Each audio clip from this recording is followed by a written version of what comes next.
المشكله شو هي؟ المشكله نحن بسوريا دائما بنوع بالغلط مليار مره، مو بس مره، يعني دائما بنوع بنفس الغلط.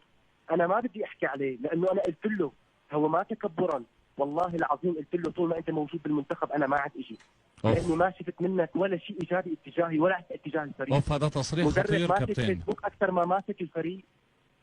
خليني احكي معك اليوم هلا انت بهي التفصيله اللي انت حكيت فيها. انت ما رح تيجي على المنتخب طول ما الكابتن نبيل معلول موجود مدرب؟ ليش ما هو تكبرا؟ ترى المنتخب مفضل علي وعلى باقي اللاعبين، بس نحن لأيمتى بدنا نضل عم نوع بهذا الغلط؟ لأيمتى بدنا نضل هيك؟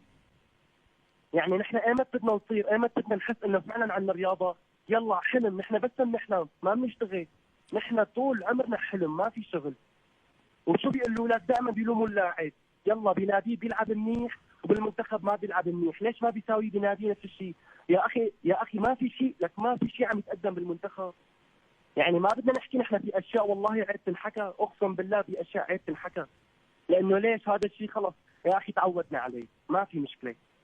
بس عيب لكان في مدرب بسب اللاعبين بامهاتهم، يا ريت عم يسب كل الفريق، عم يسب اللاعبين اضعاف يا حرام. يعني لاعب يا حرام ما بيقدر يجاوبه عم يسبه بامه. حتى في كلام انقال قدام اللاعبين كلهم وطلبنا منه الاجتماع، والله قال كلام اقسم بالله بيستحي يقوله. طيب وهذا المشكله، بتعرف شو اللي يزعلك؟ انه هذا الكلام ما للكل.